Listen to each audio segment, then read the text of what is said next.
Allah, we seek your guidance and your mercy during this blessed time of Hajj.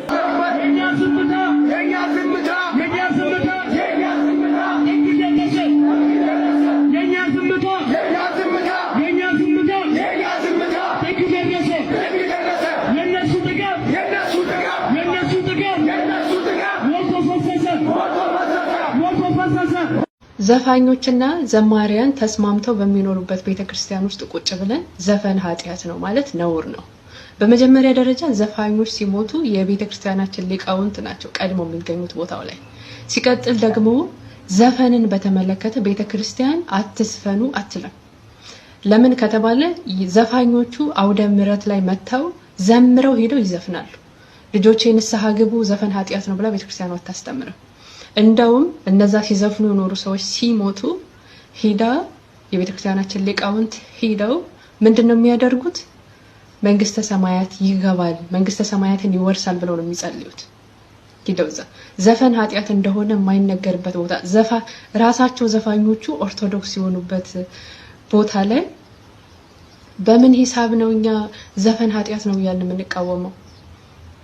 እና ሰሞኑን የአንድ ዘፈን ወጥቷልና እሱን በተመለከተ ፕሮቴስታንቶች እስከዛሬ በጣም ብዙ ዘፈን ወጥቷል ለምን ይሄን ተቃወማችሁ አላችሁ? በመሰረቱ እናንተ እኮ ናችሁ ያለ ወትሯችሁ ዘፈን ኃጢያት ነው ማለት የጀመራችሁት። እንዳልኩት ዘፋኞችም ዘማሪዎችም ተስማምተው መድረክ ተለዋውጠው ነው የሚዘምሩት እኛ ቤት ችግር የለም። የሌለ ነገር ስታወሩ ያስታወስናችሁ ነው እኛ እንጂ ዘፈንን እስከዛሬ የተዘፈነውን ዘፈን ደግፈን አሁን ያለው ሞር ደግሞ ስለሆነ እሱን እየተቃወምን አይደለም። ስለዚህ ዘፈን በቤተክርስቲያናችን አይከለከልም።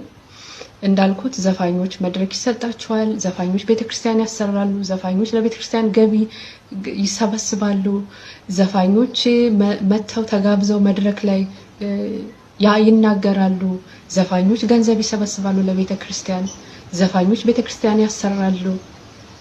አትስፈኑ ንስሐ ግቡ ኃጢያት ነው የሚላቸው ግን የለም። ስለዚህ በሌለ ነገር ጊዜ ባናጠፋ ጥሩ ነው። ጥሩ ነገር ምንድነው? አንዳንድ መጽሐፍ ቅዱስን ያነበቡ የቤተክርስቲያኑ አባቶች እንደው ዘፈን እኮ ኃጢያት ነው ማለት ጀምረዋል። ለሱ ደግሞ እዛው ውስጥ ያሉት የቤተክርስቲያኑ ሊቃውንት ንግግርህም ዘፈን ስለሆነ ዘፈንን መቃወም አትችልም ብለዋል። እንግዲህ ለዚህ ምስክሩ የኢትዮጵያ ኦርቶዶክስ ተዋሕዶ ቤተክርስቲያን ፓትርያርክ እርሳቸው በቅርብ ጊዜ ሞተው ዘፋኝ ወንድማችን ላይ የቀብር ስነ ስርዓት ሄደው መንግስተ ሰማያትን እንደሚወርስ የተናገሩ እሳቸው ናቸው።